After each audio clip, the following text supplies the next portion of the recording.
একটা সময় ছিল যখন আমার নতুন বিয়ে হয়েছিল, তখন আমি কিছুই রান্না করতে পারতাম না, কোনো রান্নাবান্নায় জানতাম না। আর এখন আমার বাড়িতে যদি 20-30 জন মেহমান আসে, তাহলে আমি একা হাতেই সব করে নিতে পারি ইনশাল্লাহ। তো আসসালামু আলাইকুম বন্ধুরা, সবাই কেমন আছেন? আশা করি সবাই ভালো আছেন। আমরা আল্লাহ তাআলার অশেষ রহমতে সবাই ভালো আছি, আলহামদুলিল্লাহ। তো আজকেও নতুন একটি ব্লগ নিয়ে আপনাদের সামনে হাজির হলাম। সবাই শেষ পর্যন্ত দেখবেন, আশা করি আপনাদের ভালো লাগবে। আজকের ব্লগে আমার কিছু কথা আপনাদের সাথে শেয়ার করব। তো আশা করি ভিডিওটি আপনারা শেষ পর্যন্ত দেখবেন। তো দেখেন, আজকে কিন্তু মেঘলা মেঘলা ভাব ছিল, আর এদিকে আমি কাপড় ধুয়ে দিয়েছি। তো কাপড়গুলো শুকাবে কিনা জানি না। আর ওদিকে দেখেন গাছের কাঁঠাল শেষ মুহূর্তে তো পাড়া হয়েছে, আর ওগুলো পাড়া হবে। তো যাই হোক, এদিকে আমি রান্না করতে চলে এসেছি। তো আমি নতুন নতুন রান্না করতে কিন্তু আমার খুব ভালো লাগে, যে নতুন কোনো কিছু দেখে যদি রান্না করি তাহলে আমার খুব ভালো লাগে। এদিকে আমার ভাতটা হয়ে গেছে, আমি চুলাতে রান্না করতেছি। তো এখানে আমি দেখেন গরুর মাথার যে গোশটা থাকে, সেই মাথার গোশ দিয়ে আর ডাল দিয়ে রান্না করব, বুটের ডাল। তো আমি কিন্তু কখনো এরকম রান্না করিনি, তো আমি ইউটিউব থেকে দেখে রান্নাটা এখন করতেছি। তো আমি যখন বিয়ে হয়েছিল তখন কিন্তু ফোনের এতটা মানে চলিত ছিল না, বাটন ফোন ছিল তখন বেশিরভাগই। আর বাটন ফোনে কোনো রকম মানুষ কথা বলতো, এগুলোই।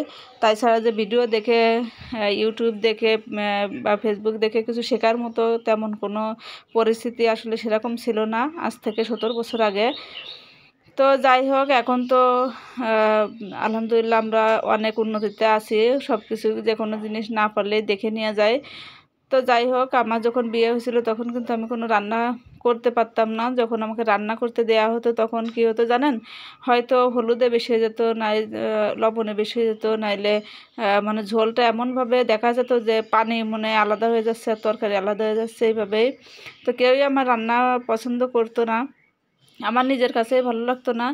তারপর যাই হোক, স্বামীকে নিয়ে যখন আবার বাসাতে চলে আসলাম, স্বামী আর আব্বুর সাথে, তো তখন এসে তখনও বকাবকি খাওয়ার সময়, যে লবণ হয়ে গেছে, আজকে হলুদ হয়ে গেছে, আসলে রান্নায় ঠিকভাবে পারতাম না। তো আস্তে আস্তে সবারটা দেখে চারিপাশে আমার যে বাসায় এসেছিলাম সে বাসার এক ভাবি ছিল, তো এই ভাবি সব কিছু দেখাই দিত, বলে দিত, তখন আমি করতাম, সেই অনুযায়ী রান্না করতাম। তো আলহামদুলিল্লাহ এখন কিন্তু আমি সব রান্না পারি, কম বেশি সব রান্নাই করতে পারি। আর এখন যদি আমার বাসাতে, আপনারা তো দেখেন আমার ভিডিওগুলো যারা দেখেন, অনেক সময় কিন্তু আমার গ্রাম থেকে এমনও হয় যে 20-25 জন একসাথে আসে। তো আমি কিন্তু একা হাতেই রান্না করে দিই, কোনো সমস্যা হয় না। তো যাই হোক, যখন একটা মেয়ে নতুন বিয়ে হয় আর নতুনভাবে একটা পরিবার পায়, তখন কিন্তু আসলে জানা কাজও অজানা হয়ে যায়। তো আমি আসলে এমনি কাজ পারতাম সব কিছুই, ঘর ঠর পরিষ্কার করা, থালাবাটি ধোয়া মাজা, সব কিছুই পারতাম, কিন্তু কেন জানি আমার রান্নাটা আমি আমার ভালো হতো না আর কি। তো যাই হোক, এখন আলহামদুলিল্লাহ সব কিছুই পারি। তো সবাই দোয়া করবেন আমার জন্য। আর তার জন্যই আমার মেয়েদেরকে কিন্তু আমি এখন থেকেই অল্প অল্প রান্না টান্না শেখাই, ডিম ভাজি করা, আলু ভাজি করা, রান্না আমি ইচ্ছা করে ওদেরকে দেয়, যেন কাজ শিখতে পারে আর কি। তো দেখে দেখেন, আপনাদের সাথে কথা বলতে বলতে কিন্তু আমার রান্নাটা প্রায় শেষ হয়ে আসতেছে। তো আমি এই রান্নাটাও কিন্তু ইউটিউব থেকে দেখেছি, দেখে এখন করতেছি, কারণ আমি ডালের সাথে কখনো এরকম মাথার গোশ রান্না করিনি। তো আমি আজকে প্রথম রান্না করতেছি। তো ডালটা যখন আমি সিদ্ধ করে নিই, তার জন্য আমি পানিটা একটু বেশি দিয়েছি। যদি আগে থেকে একটু সিদ্ধ করে নিতাম তাহলে পানিটা একটু কম দেওয়া লাগতো আর কি।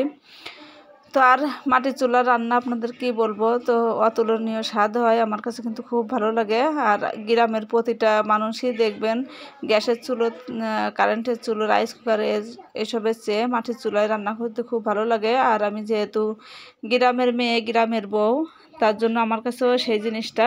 যাই হোক, আমার রান্না কিন্তু শেষ, এখন আমি ঘরে যাব। আর ঘরে এসে দেখেন আমার খাওয়া দাওয়া শুরু হয়ে গেছে, সবাই কিন্তু খাওয়া হয়ে গেছে, এখন আমি খাচ্ছি।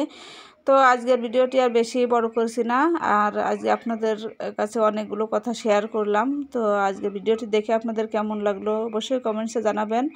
সবাই ভালো থাকবেন, সুস্থ থাকবেন, আল্লাহ হাফেজ।